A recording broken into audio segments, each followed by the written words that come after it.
What's going on, guys? Zedd here, bringing you my 2XKO team building guide.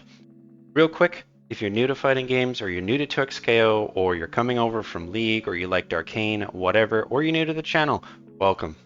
I appreciate you, appreciate your time and clicking on the video, and I hope I can be of some service to you today. Who am I? What do I do? Well, I've been playing competitive fighting games for about 15 years. I haven't had one to really sink my teeth into since DNF Duel, and 2XKO / Marvel Tokon are my step back into competing. So I will be making content at that high level for 2XKO going forward. However, I love making educational content. This is the first of many. I made a couple videos back in the Alpha Lab. Those are already since dated, as they've made a few changes since, but you can expect stuff like that going forward. Now, in this video, I'm going to be sharing my opinions and my I guess way of thinking about how to make a team in 2XKO, kind of my approach. Is it the only way? No. Is it going to help you if you're new? Yes. Is there going to be something in here even if you're a veteran fighting game player? I think so. Why?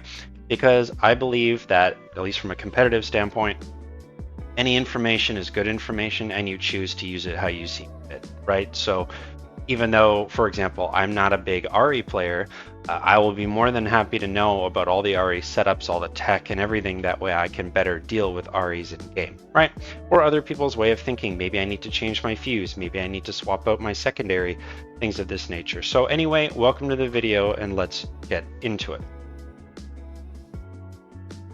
First and foremost, there will be timestamps in the description if you just want to jump back to a specific section, as there will be a lot of things we're kind of going over in this. I'll have a more detailed breakdown of the timestamps in the description than what you're seeing on the page here. That way it's easier for you. We just went through the intro. Again, hello, welcome. My name's Zedd. Contents, that's what you're looking at. We're going to go through a couple disclaimers, then we're going to move on to team building and considerations. And then we're going to move into a bit more of the meat and potatoes of it, playstyle overviews and example teams. That one's a really big one, especially if you're newer to fighting games or new to tag games. And then I'll say my farewell. So first up, this disclaimer page is here for those who love to debate in the comments. Look, I said it already, but this is not the only way to play, right? This isn't the only way to think about the game. That's silly. I would be ignorant as all heck if I believed that, right? I am just here to share my knowledge, and in return, hopefully someone learns something from this, and or you guys in the comments can educate me, because like I said already, the more information I can get, the better I get competitively, right? So yeah, secondary, this is not a character guide. I am not telling you how to play characters. I'm not telling you what teams to play. I am not telling you you must do this or must do that. I am merely sharing some insight. In general, I think it's important to find at least one character you like and start building off of that. Again, using Ari as an example. People love that character. Her design is great. She has a lot of cool abilities. She's a very flexible character. So people might choose Ari and then run through the whole rest of the roster, finding the secondary they love the most. And that's totally cool. Every single character fits multiple teams and can be played either at the beginning of the team, or rather the lead, or in the assist role. It's going to depend on your function, the matchup, maybe how you're feeling that day, and it will depend on you. And this video in general is just intended to share my insight and generate some healthy discussion, maybe get your brain thinking a little bit, as maybe you didn't have a chance to play in Alpha Lab 1 or 2 or at a tournament. I have had a chance to play the game multiple times, and you know, the closed beta I will be playing day 1. So I'm here to help you, okay? That is all I'm trying to say. So with that said, let's just jump straight into team building. There'll be 2 slides about this. So point number 1, I want you to think about 2XKO not as a point and anchor game, but rather a lead and assist. Zedd, what you mean? Well, if you look at Marvel vs. Capcom, you look at Dragon Ball FighterZ, right? These are 2 very huge, very popular tag fighting games. They all have, you know, a point, a mid, and an anchor. And very, very, very briefly, a point is a character that either does well with no meter, or is good at generating meter, or needs a few assists to really execute their game plan. Whereas an anchor character is the opposite. They maybe don't need an assist, or they have a very powerful assist, and they're able to dump meter really easily to close out the game. This is not that kind of game. There will be a discrepancy of power in assist and meter usage. Yes, that's just healthy balance. But in general, you're going to need to learn how to play your team in even order. You're going to need to know how to be good at least 2 characters, at least competitively.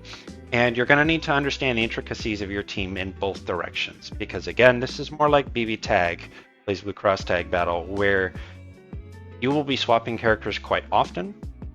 Not just to regenerate health, but also to utilize some of the mechanics and execute mix-ups in your game plan. You really need to know how to play both and how to swap on the fly. Okay, I'm just putting it out there. Fuses, kind of a bit of a step away from the characters. Fuses are what are going to make a team your own, right? These are going to be the meat and potatoes of what separates 2 people playing the same team from each other, right? So you've got freestyle, 2x assist, and double down. Freestyle is great for mix-ups, right? High, low, left, right. A lot of Echo players love this one. It's also very flexible in that you can swap characters twice in the same handshake sequence, and this gives you so many opportunities to initiate that mix-up or do your offense, right? 2x assist. It is very similar to handshake tag. However, you get to use the same assist from the same character twice. This is great if you've got, say, maybe control or a need for a control or a need for a lockdown. Again, Ari is a great example here. Her assist, one of her assists, she shoots 3 fireballs and they lock you down and force block stun. If you use 2x assist, you can do that twice, giving you an opportunity to just do whatever you want, right? So there's a lot of control with 2x assist. And then double down is the last competitive fuse. This one, right, you can continue spending tons of cash. There's meter sequences where you can use up to 3, 4, maybe even 5 bars, right? You just ooze damage with the double down, and in some cases with some characters this is great for setup. I'm thinking, the main example being Alawi, right? She's got the super where she summons 3 tentacles. You can use that for Oki. That is very, very useful in a double down team. And the other 2 fuses, Juggernaut and Sidekick, I'm not going to talk about them in this video because I think they're incredible to learn the game with, right? Juggernaut, you don't even have a second character or assist, whereas Sidekick, you don't have a second character, but you have assist. They're good to learn, but they're not going to be competitively viable unless they, buff them to the ends of the earth and, you get some ridiculous amount of stats for running them. But currently that is not the case. So if you want to play them for fun, absolutely go for it. But in terms of either getting a high rank or playing on ranked ladder or playing in tournament or at locals, they're not really going to be ones that you want to rely on too much. Okay. So moving away from the more compositional side of things and more into the thinking, right? So obviously, who do I like? Well, I already talked about that. So let's start there. But number 1, what's your playstyle and win condition? We're going to talk about playstyles in the playstyle breakdown category section. So if you're not sure what I mean by that, we'll get there.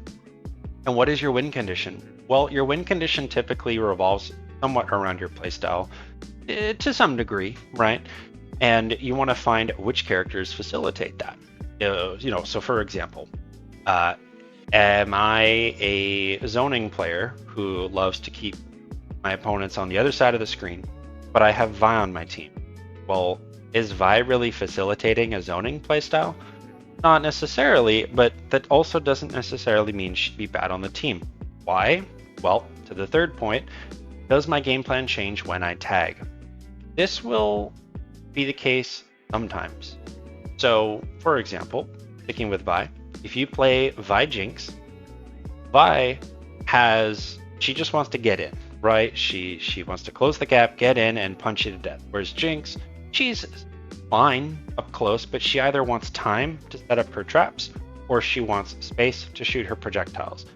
These are very conflicting playstyles, and yet they can work so well together because it depends on the ebb and the flow of the match.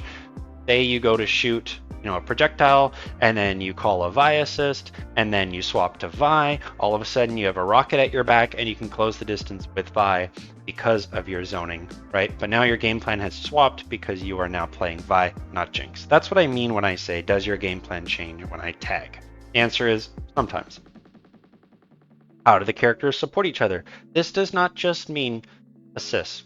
I just gave an assist example, but touching back on the Alawi super point, there will be supers when you, especially if you're a double down user, there may be supers that you really want because either it just does so much damage, or maybe you've got a super that's quite challenging to follow up with. Sticking with the Vi Jinx example, and we'll get to that team later, but sticking with that example, Vi has a super that hits quite high into the air. She also has an assist that hits quite high into the air. So she is able to deal with the fact that Jinx sends the enemies super high into the air and still follow up with them, rather than a lot of the cast being unable to even reach them after Jinx does her super, right? So don't think about just as assist, think about also as playstyle, but also the super as well. The which fuse synergizes with my game plan? Well, basically, you want to look at the one you like the most and the one that kind of fits your win condition. So I'll give you an example that doesn't fit me. Freestyle. I do not like the freestyle fuse for me personally. Why? Because I do not enjoy or really get a lot of value out of the high, low, left, right mix-up style. It's just not my thing. I don't play Echo. I don't like freestyle. It's not for me. I get a lot more value out of, say, the damage and follow-up potential from Double Down, or the control from using 2x. And this is strictly a personal preference. Therefore, if I'm building my team, I know, okay, I want my team to work really well with 2x assist or Double Down. This is a personal preference. I would say in general, Double Down is probably the easiest of the 3 competitive fuses to use, just due to the nature of it. That does not necessarily mean it is the worst of the 3 by any means at all, but just find the one that works for you. Who has the best assist for my style? Now, how is this different than the character support? Well, now I'm not talking about the characters supporting each other. I'm talking about what characters support you. So let's go with a different example. Braum, right? Braum has an assist where he brings up his shield, and it absorbs 1 to 2 hits depending on whether or not he has his buff. So if you're a fan of that and you like having this sort of protective layer or this defense mechanism, Braum might be a good choice for you, and you know, okay, Braum needs to be on my team because I want that shield assist. Or likewise, Yasuo. Yasuo summons his wind wall. Maybe you're a Yasuo mid player in League and you're like, that wind wall is so clutch, it blocks so much shit for me in League. There's no way that I'm not using that in a game where Jinx is in it. Okay, sure. Then you know that Yasuo needs to be on your team and you're going to highly value that wind wall assist, which is a great assist. So find the one that works for you. And the last thing, the main consideration, last of the main considerations, I should say, excuse me, is can I win with both characters solo? So this is important, and I think people will start to learn this very quickly, is, yay, okay, I'm a, who haven't we talked about yet? I'm a Darius player, right? And I love Darius. I love his kit. I start with Darius. I lead with Darius, and I run the show. But then when your Darius dies, are you left on Echo or Alawi or Yasuo? And you're like, well, okay, GG, go next. No, right? You do need to be able to win with both characters, and you need to be able to win a 1v2 with both characters, at least to the best of your ability, right? So that's not really something to consider when you're building your initial team, but later down the road, like again, using myself as an example, I do not see myself ever being a strong Echo player. I could be competent, absolutely, but I would never be a strong Echo player. I wouldn't trust myself to win that 1v2 with him. So it's not a character I will ever consider, right? And again, think about yourself when it comes to this one. And that's about it in terms of team building. And I know it's a lot to chew on, a lot of words, but hopefully that gives you something to think about if there wasn't already. Let's on.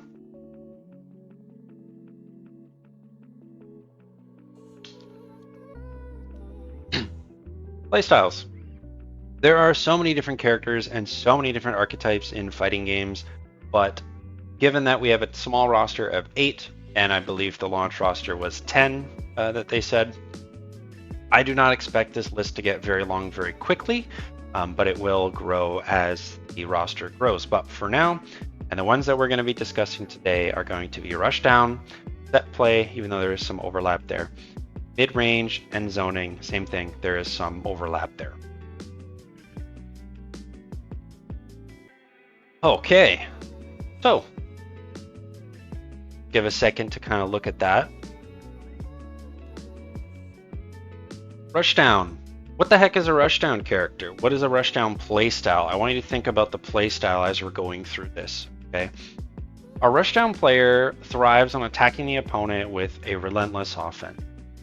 The idea is you want to overwhelm the opponent with airtight pressure, and then you want to skip neutral as best you can, or you want to bypass it as best you can. You don't want to ever maintain a neutral game state. You want to always be initiating your game plan. And to do that, you can use either speed, whether that be movement speed or attack speed, frame traps, and then obviously hit him with the schmicks to force defensive mistakes. Again, that high-low left-right. Could also be a strike or throw, or maybe you play a character with a command throw, like say Braum. These are all forms of Rushdown. What's so good about Rushdown? Well, it is incredibly oppressive, right? You think of Chip Zenoff from Guilty Gear. You think of even May from Guilty Gear, right? Those sort of pixie characters, they're called. These can be very overwhelming amounts of pressure. It can be really challenging to deal with. You think about any Dragon Ball offensive sequence, right? High pressure, very oppressive. Typically, Rushdown offense is flowchart based. I don't want you to think flowchart is a bad thing, because it's not. It just means that I've labbed out all the situations. I know exactly what the defender can and can't do. I know where he can and can't do this and that and this and that. Therefore, I'm going to play around it, right? So it's about leading the opponent into making a decision, a defensive decision, and you capitalizing on it as a mistake, right? That's what I think of when I say flowchart. And by being correct on your read, it is highly rewarding with a Rushdown style offense. Traditionally, a lot of players love this. Echo is incredibly popular for good reason. A lot of players love this offensive style. Why? People like to hit buttons, bro. That's why they play fighting games. They like the agency. They like to express themselves. They like to show, oh, look at what I've been cooking up in the lab, right? It makes sense. I get it. Not for me, but I get it. This is how people like to play the game a lot of the time. Very, very popular. Very popular. What's so bad about it? Well, usually, now the broad strokes on this one, usually they can struggle in the neutral, and more often than not, they have to close the gap to start their offense. This means that characters and players with a lot of screen control can feel a bit daunting for them to deal with. They can also struggle because maybe they don't hit as far, right? Even if you look at the few characters I have listed there, Echo and Vi particularly do not have a lot of range on their basic buttons, so they need to kind of work their way in to get their offense going. And the last thing is you can struggle to open up turtles or very patient players on defense. This is not unique to 2XKO. This is just a general fighting game thing, right? A strong defense will always be able to deal with a strong Rushdown offense looking for openings. But if you're patient and you're not presenting those openings, you're going to force the Rushdown player to have to get really creative and or go for the throw if you're just blocking everything. Now, 2XKO does have chip damage, which is good, but it doesn't have any sort of like block gauge or negative bonus like Guilty Gear, right? So having a really strong defense in 2XKO will be very valuable, and Rushdown players and comps will kind of feel that a bit more than some of the other styles. But that's where having really creative offense is rewarded, because you need to find a way to crack these stalwart defenses. A few of the characters that do this, now I want to preface that characters will go into other sections. These are just the main ones and a couple example teams. There are so many more. You can play anyone with anyone. This is just, again, my way of thinking I'm sharing to you. So you have Ahri, Echo, and Vi, right? So Ahri she has a lot of control with the air game. She actually has decent mid-range with her projectile, albeit it does recover a little slow. but she is great at kind of the high-low mix-up. Whereas you jump over to Echo, he's got pretty pitiful range on everything, but he does have Time Winder, which is quite a powerful projectile, I would say, free combo if it hits. And he's good at not only high-low, but left-right. And his whole game plan revolves around that. So he is sort of the de facto Rushdown character, I would say. Or let me rephrase that. He's the de facto mix-up character. Ari is a little bit more flexible, right? Whereas Vi is going to be a bit more of a canned offense style. So Vi has her footwork stance, where she's got a bunch of options out of. She has a techable command throw, but still a command throw nonetheless. Her damage is high, her combos are sick, she's very, very fast, unique air movement, right? So her, Ari, and Echo all have unique air movement. That's kind of what separates them from the rest of the cast and why they're in this category, whereas the other characters don't really have that, okay? So you're going to get different strokes for different folks with these people, right? Ari, very flexible, but still has that high-low, not so much left-right. Echo has all directions, but a bit less flexible in his neutral game. And then you have Vi, who has incredible gap close, a bit more canned offense, high damage, things like this, right? Example teams. So right there, the blue one is 2x assist, the yellow one is freestyle. So Vi Echo, pretty strong with 2x assist. This is like, once this team is in, they're in and they're there to stay, right? They're going to lock you down with either multiple time winders that you have to respect.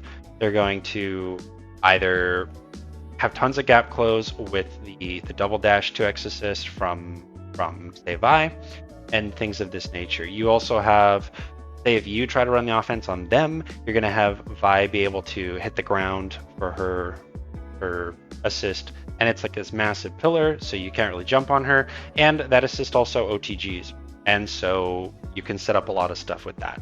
So really good at just locking the opponent down. Remember, we were saying 2x assist is good for lockdown. Well, this team will definitely have that. Yes, you don't have the flexibility of freestyle, however, you will have so much overwhelming pressure that it's going to be hard for the opponent to get you off of them. The next one would be Ari Echo. This one's classic, right? Before Vi was shown, before Vi was announced, a lot of people were playing this one. Kind of the same idea, except this is going to be, I want that Echo schmix, but I want a little bit more of a presence in the mid-screen. I don't want to fully commit to the Darius and the Yasuo, but I want a little bit more control in the mid-range. And, but I still love cooking with Ari's dashing super and Echo's Oki, right? So this is very much like a classic mix comp with a little bit more range and control on Ari, as she does have a couple projectiles, and Ari has an amazing assist. Again, probably the best lockdown assist in the game, right? So if you're an Echo enjoyer, she's going to give you so much time and space just to do what you need to do. Put your clone in the right spot, use your super to set up the rewinds, things like this. Very, very strong at executing a game plan. And the third one I have on the screen here, Echo Yasuo, another really common one. It actually shares a lot of traits with what I was saying with the Ari. The difference is this one leans heavily into the left-right, while still having that crazy neutral control from Yasuo and his wind wall. So the cool thing about this comp and why it's so popular is with Yasuo on the back end and or leading, and then you swap to Echo, and then, you call assist with Echo and swap to Echo, it is incredibly challenging to play keep out and keep Echo away from you when Yasuo is on his team. Why? Because a wind wall completely eats any and all projectiles, and the only thing you can do really is if you happen to have Jinx, you could laser beam across the screen, but like that's it. So as soon as that Yasuo wall is up and he goes to stab it, and you swap to Echo or wind wall's up, you throw a tornado, and then you just have this walking hitbox on the screen, and Echo can just walk in for free. So in other words, Yasuo enables Echo to walk in for free. Then when you're in, Yasuo goes from being a screen control character to a left-right mix-up character. Hence the freestyle. This team, very popular for good reason. Not only are they popular league characters, but there's a lot of skill expression with this team. And I would argue they're more flexible than the other two comps that I've provided here. I would just say they're a bit more high ceiling in terms of what you can do.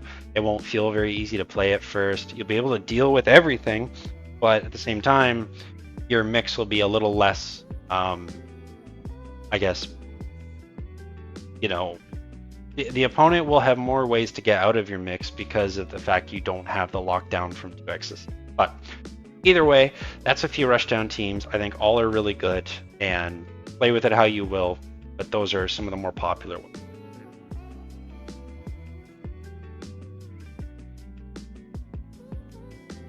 Setplay. Setplay. What the heck is setplay? So, in case you're not familiar with that word, the idea of setplay is once you land a hit and you knock the opponent down, you essentially run a multiple layered offense on wake up. That's called the Okizeme situation, or Oki as it's called. This is like your grapplers, your trap characters, your any character like that, or maybe some RNG characters, your puppet characters, right? Your Zatos or your Carls, right? Those are all set play characters. So what's the idea here? Well, you want to begin your game plan you want to begin your snowballing game plan after a single knockdown. So you land that one hit, you're in, right? The idea is you want to consistently prey on your opponent's wrong guesses. You want to make them second guess themselves time and time and time again. Again, using those traps and throws, strong meaty setups for a looping offense. Now, just as a small tangent, I don't have Grappler as a tier because we don't have, like, I don't know, for example, Blitzcrank, right? We don't have Blitzcrank in the game, right? And all these things. So there's no need to do a Grappler section. So I'm kind of looping in command throws in the set play category, just to be clear. What's the pros? I mean, sounds like fun, but what do you do? So the idea is you want to force the opponent to constantly make 50-50 defensive reads. What is the difference between this and Rushdown? Well, the Rushdown doesn't really have, typically at least, fully ambiguous 50-50. It's usually either reaction checks or hard to blockables, right? I'm not calling them unblockables because very few games these days have true unblockables. So hard to blockable. A set play character is different. You set up all this stuff, right? Alawi Tentacle, Jinx, Chomper, or get Braum Shield up. And what this does is it forces the opponent they have to hold it. You can't jump out, you can't push block because I've got all these layers. If you push block me, oh, well, my Chomper's gonna get you anyway. You push block me, oh, my Tentacle's gonna get you anyway, right? And so set play creates this mousetrap situation where the defender has to commit to a difficult read. Whereas, say, like Echo Yasuo, they don't really have that lockdown. So instead, you're going, is it left, right, high, or low?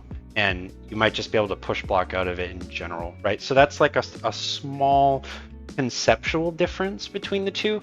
Also, and we'll get into it more, but just quickly, that play, they kind of struggle to do their game plan without that hit. Whereas a Rushdown character is going to keep doing what they're doing even on block, right? That's like a key difference. So anyway, back to the pros. Constantly, you want to make them make 50-50 reads. The creativity of character use is highly rewarded. Again, this comes from sitting in the lab, looking at, okay, I throw this, I do this, I do that, I do this, I have this many frames, I can frame kill with this, and then I'll throw that, and then I'll summon the Braum Assist, which will eat the Wake Up attack, and then after I've eaten the Wake Up attack with my Braum Shield, I'll then grab with Darius, right? Like all these things. And you kind of just want to set up your loopable offense that is incredibly hard to deal with. Either the opponent does option A to beat it, or option B. That's it. There is no like, well, there's C, D, E, and F. No, it's option A or option B, and if they're wrong, they're dead. Right? It heavily delves into the mental aspect of fighting games. So what I mean by that is, especially in a tournament environment, first to 2, first to 3, right? A set play character will just break down the opponent's mental time and time and time again. You'll start to make them upset or salty or second guess themselves and really just start to break them as a player, both online and but especially in tournament. And so this can be a lot of fun for people who like that kind of stuff. And the last thing there, I put typically safer offensive sequences. Now this is tricky because the set play of 2x KO has not been fully developed and it probably never will be. But what I mean by that is because you have, again, Chompers, the Wall, Darius Hook, right, Alawi Tentacle, you have this sort of safety net, right? You have this safety net if the opponent decides to mash or they get out or they hit you. There's something that's then going to hit them to where you trade rather than just straight up, right? Not always, but typically. The downsides are set play can be heavily impacted by defensive mechanics or invulnerable attacks. Now, I was just yapping about push block with Rushdown. However, invuln supers can still be a problem. Especially because a lot of set play players, they like to just do their thing thinking, I am so safe, I am so free, I can do whatever I want. Well, no. You still have to respect the burst, the wake up attack, invuln supers, armor in some cases, right, via Braum or Darius, right? So you just have to be aware. And if the opponent is very good at using these defensive mechanics to counter your set play, it really takes a hit on the strength of your team comp because that is what set play is. You have to land the hit and execute it on wake up. If the opponent is dealing with that wake up situation time and time and time again, you have lost so much value out of what your team can do, right? And so that kind of leads into the next point. It takes time to set up pressure. So this is what I was saying, where set play on block doesn't really work all that well, unfortunately. You kind of have to land the hit, get the hard knockdown or the Oki situation first, or you can run your game. And the last thing, it can be resource expensive on Oki due to the setup cost. So that's not even like a super bad thing, but it's always going to take an assist or a super for true set play to really take form, and therefore you're using a resource, right? Whereas a Rushdown character is not even going to necessarily need to use a secondary resource like that. Some of the characters that work really well in set play primarily are Braum, Echo, Alawi, and Jinx.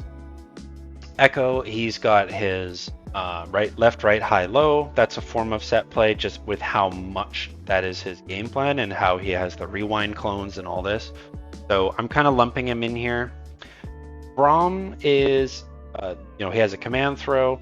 He has the shield, like I was already saying. He's very good at protecting that kind of setup and eating those armor moves or whatever. But again, having a command throw is really big in set play, at least in 2x KO. And then Jinx, she has her chompers, she has the slow moving monkey, she has the laser beam super, which you can tag into your ally while she's doing that, and then you can kind of run in and do your setup while the laser is beaming them, right? So again, it's that safety net I was talking about. So these are all great characters at some variation of set play. Now, to kind of touch on a few of those with teams, you have Alawi Echo with 2x assist. So Alawi Echo is going to have Time Winder to kind of create a section of the screen that the opponent needs to respect while Alawi closes the gap, as her movement and mobility is quite subpar.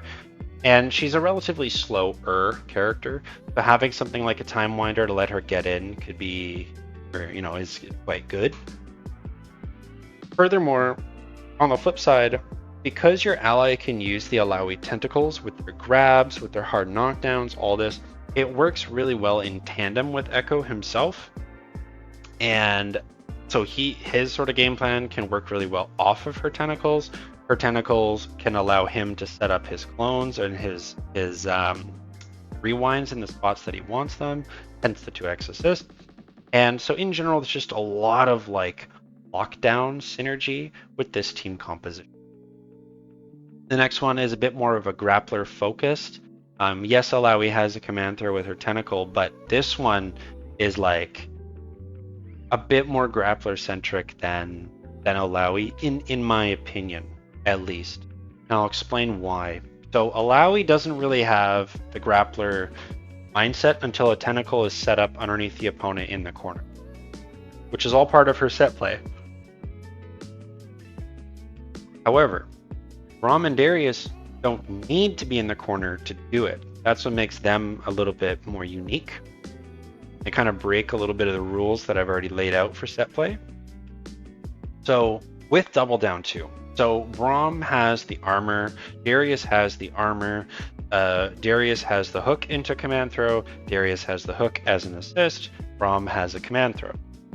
So even if you take only the things I just said as a point of reference, you know, you're on Braum, you shield, you call the hook, you hook them in, you go for either a command throw or a high or a low.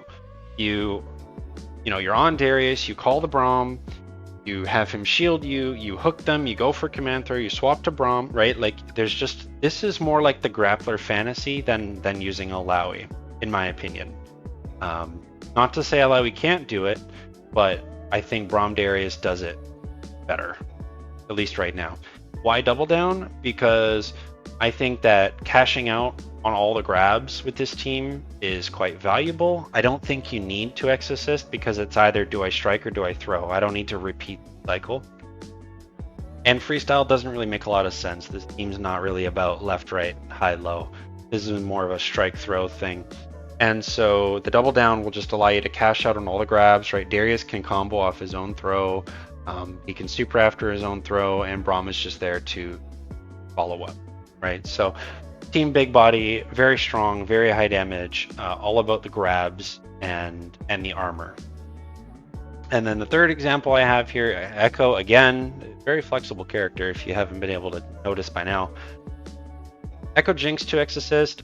This one is a bit more about using, again, Echo as sort of his rewind and his clones is the main game plan, but now you have the laser beam to kind of set that up. You've got the chompers to act as sort of that safety net.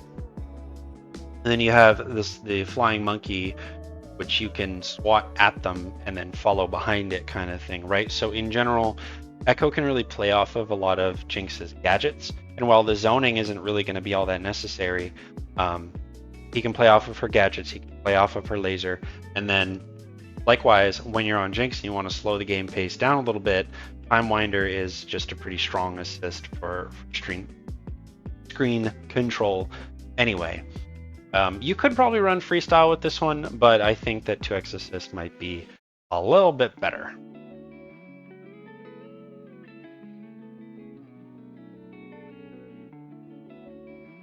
Okay, we're halfway there. So mid-range. Mid-range, this is like your neutral. This is like your footsies, right? Your Shotos, right? These are all things that are associated with mid-range. Already you'll see we've made a departure from 4 to 3 now down to 2 characters.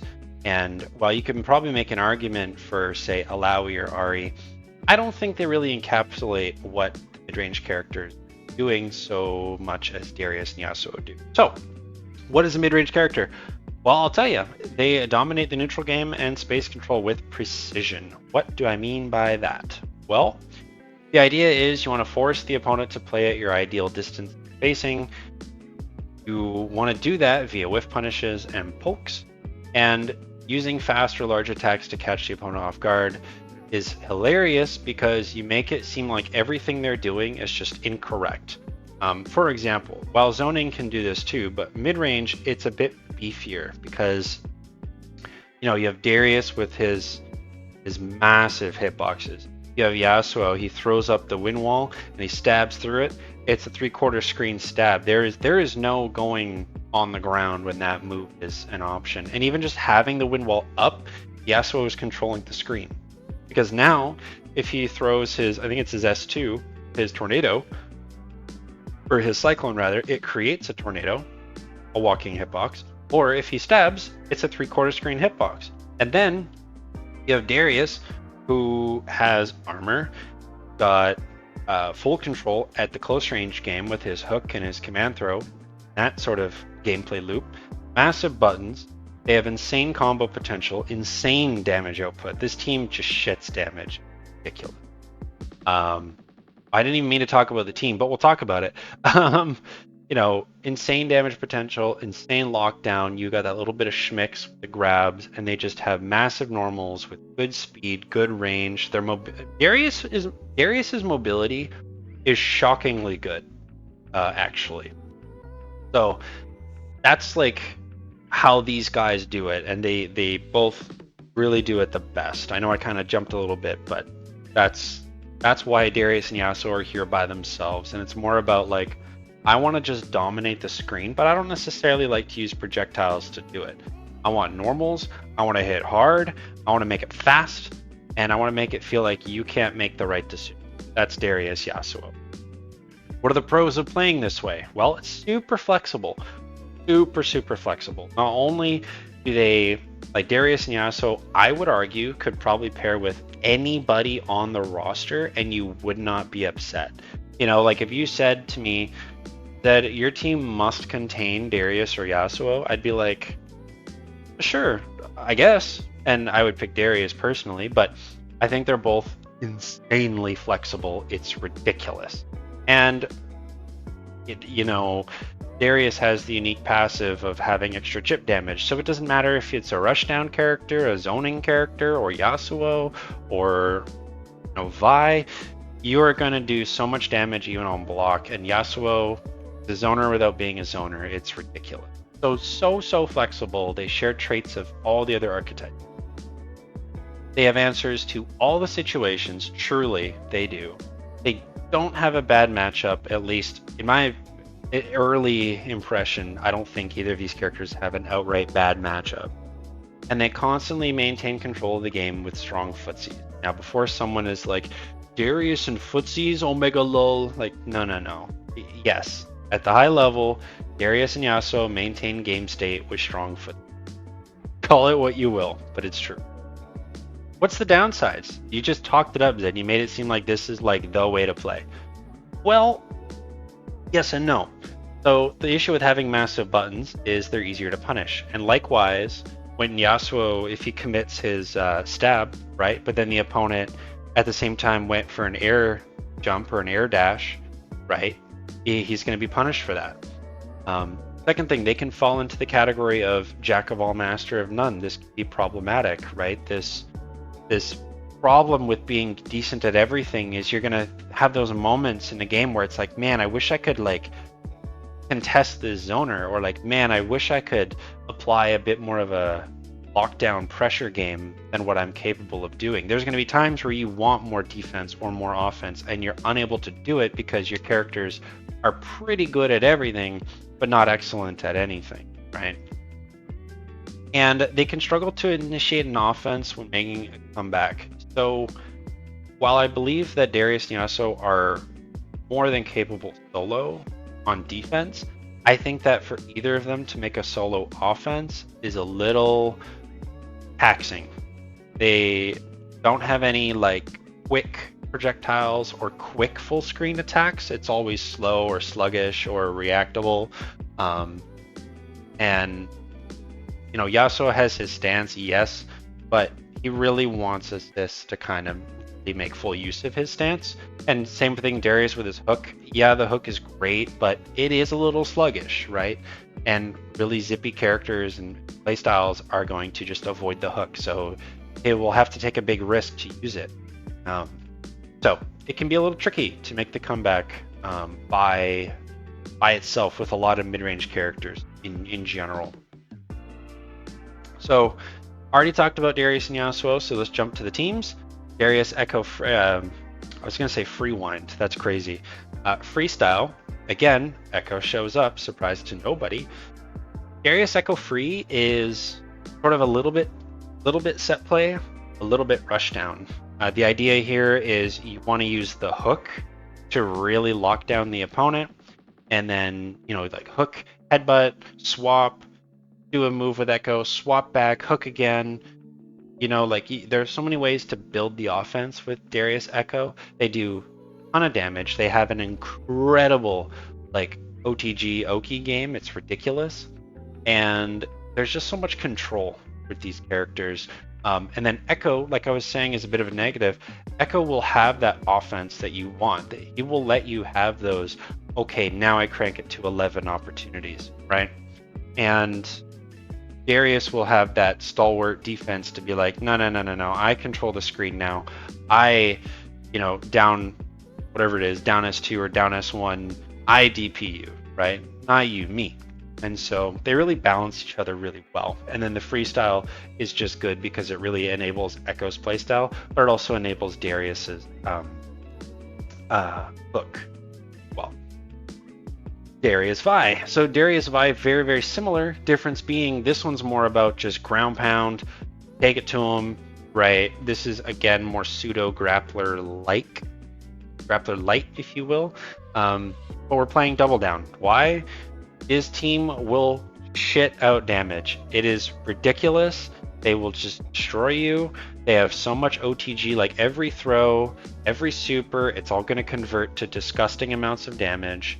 Vi is a bit more of a straightforward approach than what Echo can do, so this team is a bit more streamlined, it's a bit more consistent, right? It's not a reaction check so much as it is just reliable, right? Whereas Echo, a bit less reliable.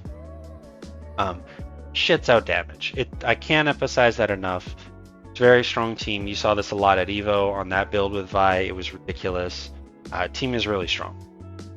And the last one here, already talked about it briefly, but Yasuo Darius with 2x assist. This is like a mid-range incarnate. This is like, no. Neutral footsies, that's what I do. That's what I like to do. Yasuo Darius with 2x assist. There will not be a single situation in the game where you don't have answers, solutions, you can initiate a lot of different kinds of lockdown, control, or offense with the 2x assist.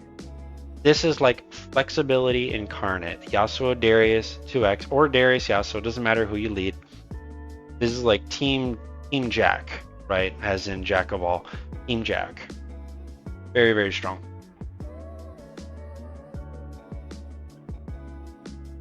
And lastly, we have my personal choice and playstyle is zoning. So I will preface before I say anything that zoning in 2x KO, at least as of right now with this roster, is kind of fake. Jinx, they've done a lot of work to make her not a super oppressive zoner. A lot of her stuff is more to zone until I can get going kind of zoning, which is fine. But if you're looking for a Morrigan from MBC or a launcher from DNF Duel, she may actually be more akin to a launcher from DNF Duel, actually, or a new 13 from BlazBlue, you're not really going to get that here. She is kind of the best we have with regards to zoning, at least right now. Please give me Caitlyn, please. That would be just ideal. But anyway,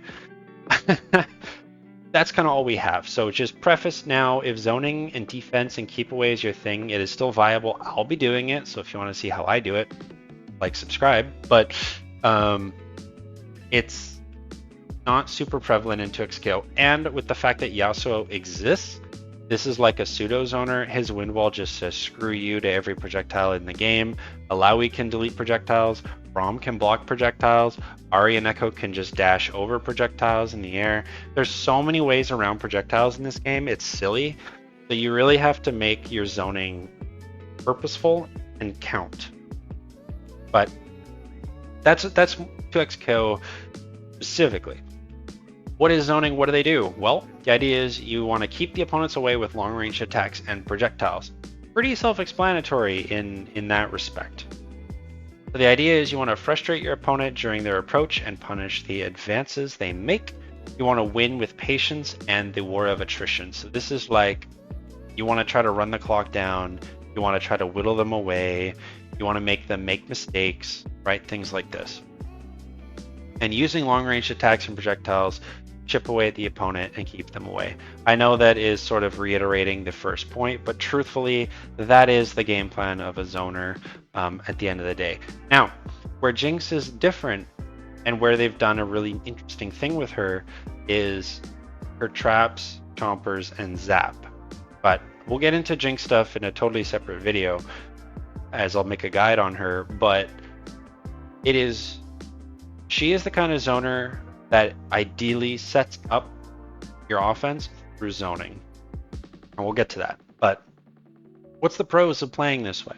Well, strong keep out always leads to reckless haste from the opponent. This is just sort of saying that people get highly impatient against zoners at all levels of play. It doesn't matter if you're brand spanking new or you've been playing fighting games for 30 years. Zoner players frustrate non-zoner players more than anything else in the game, always. And so you will force the opponent to make reckless decisions. You deal huge amounts of chip damage. This means that even when the opponent is blocking, you're still slowly winning. Very beneficial. Heavily punishes neutral assist calls. What that means is characters, again, like Yasuo and Jinx, they are able to, like Yasuo, wind wall stab when he suspects an assist coming, or in Jinx's case, just shooting projectiles. But specifically, if an assist is called, you could reactively laser beam and just hit one or both of the enemy teammates. And the last pro, forces the opponent to take risks when approaching. You're going to probably notice like a lot of overlap in these sections, but that's because zoning isn't really, like from a conceptual level, it's not complicated.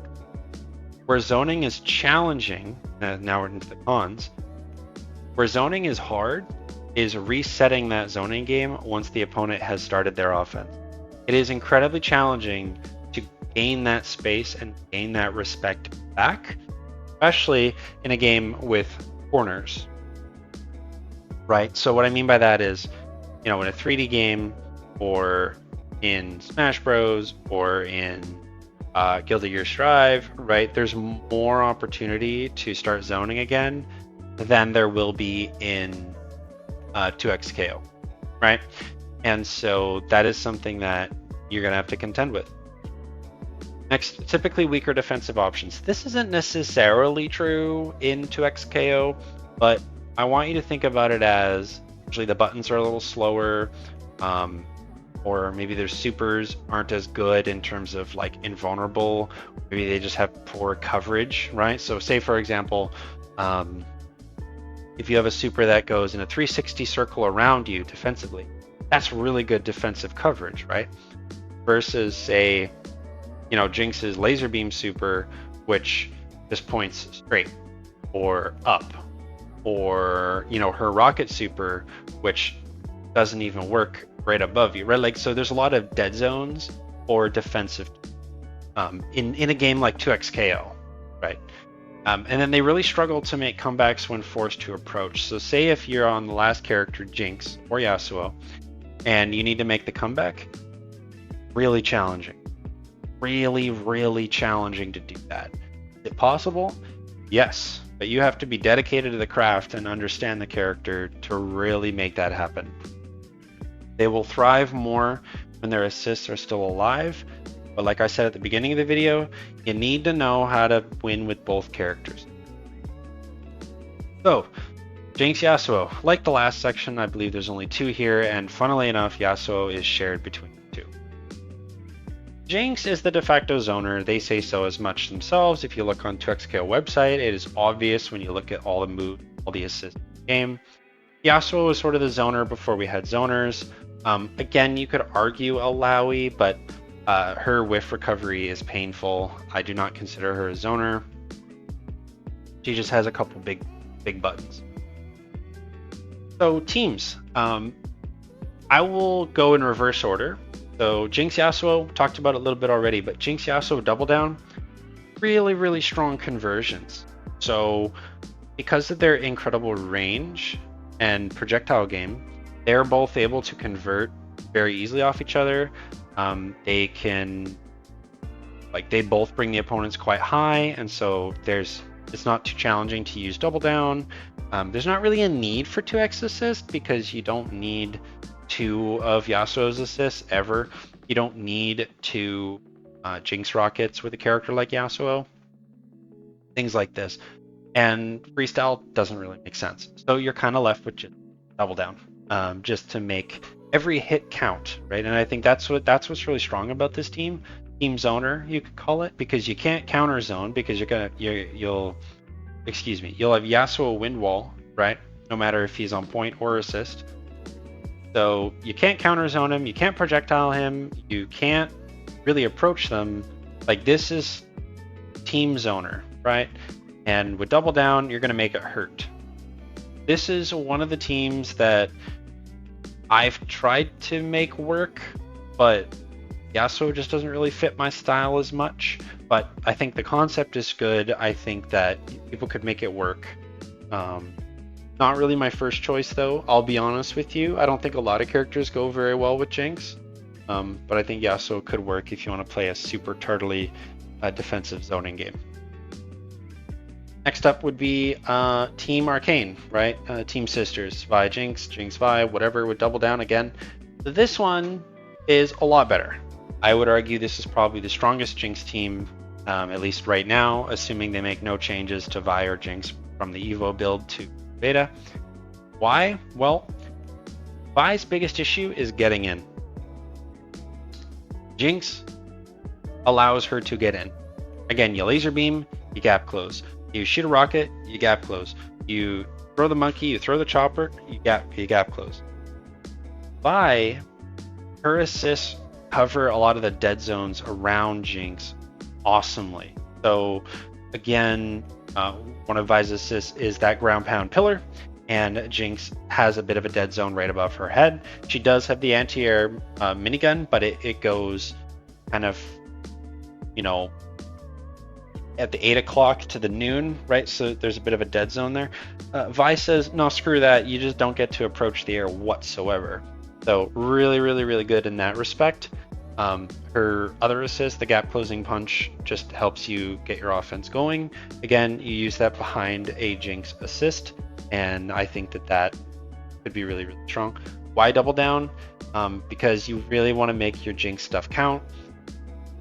The other thing is, I'm gonna say Jinx, but Vi's mashable super, where she hits the ground a ton of times, you can combo that into both of Jinx's supers, which is really, really strong and makes it really, really hurt. And it's kind of the same thing with Yasuo. You don't need the 2x assist, you don't really want the freestyle, so you're kind of left with double down, right?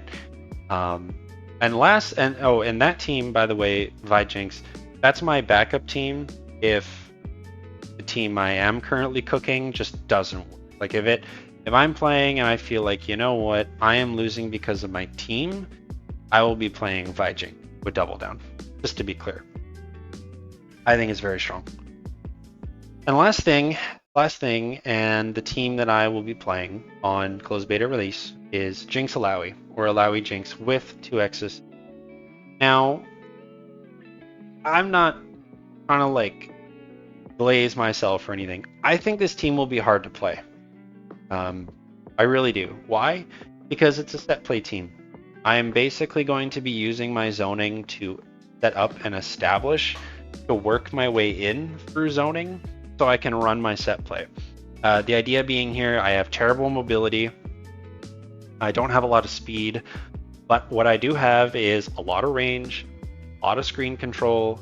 I have the chompers, the monkey, and the tentacles, all to sort of establish Alawi offense. This will be very much an Alawi is my offensive character and Jinx is my defensive character. But at the same time, Alawi has solid screen control, right? Her not her down heavy, but I think it's her down S1.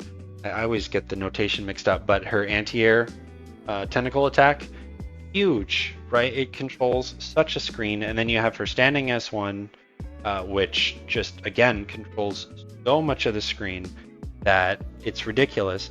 And again, Jinx can kind of make up the difference there and cover the dead zones. So I think they cover each other's dead zones.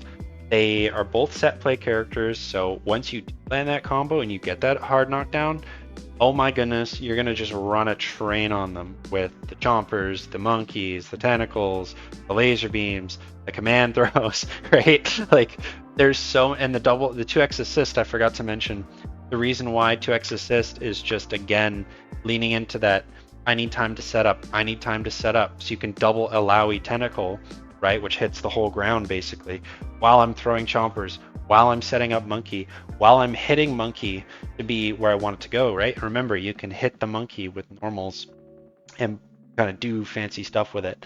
And likewise, Alawi, oh, I need to get in to run my offense. Rocket, rocket, right? Or, oh, I just landed a combo. Well, chomper assist number 1, chomper assist number 2, right? So this is like, this is my vision, right? And so far it works pretty well, but I think it's kind of challenging to play, and I think that on defense it does struggle a little bit, but it's more about the offensive prowess that really entices me to this team so much. And as a little story, I was on X the other day, and Supernoon, who is a very strong fighting game player of multiple titles, he has an incredible Darius, and he was playing this game a lot as well. He will be. Anyway, he posted about a bunch of teams he's kind of thinking about and cooking up, and we had a bit of a back and forth, and I didn't even consider how annoying this team would be to play. I played Alawi Jinx, but not with 2x assist. I played it with Double Down, but yeah, 2x assist, I think my mind has been opened a little bit, and I will be playing this team.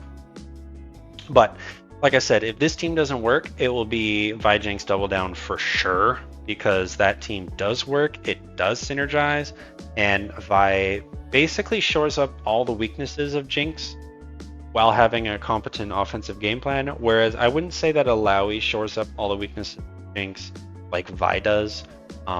But that's neither here nor there, and it is going to come down to preference at the end of the day. But that is the third team I have on there. Sorry for spending a bit more on it, but that is because my character, my style, and my team. So it is what it is. Deal with it. There you go. That is sort of my team building guide / insight. Obviously, I'm not sitting here telling you must do this, must do that, must do this, must do that. So if you made it to this point, kudos to you, my friend, and I appreciate you greatly. Expect, long form educational content. That is my style. That is what I do. If you like that kind of stuff, excellent. I will be doing tournaments both online, offline, and trying to push Jinx and her meta at least as of this exact moment. People don't think she's particularly strong, but I do. So, if you're a Jinx enjoyer, this is the channel to be at. We will be pushing this character, and the only reason she won't be on the team is if we get an even stronger zoner released, but I don't see that happening for a long time yet. So, thanks so much for watching. I will catch you guys in the next one, and peace out for now.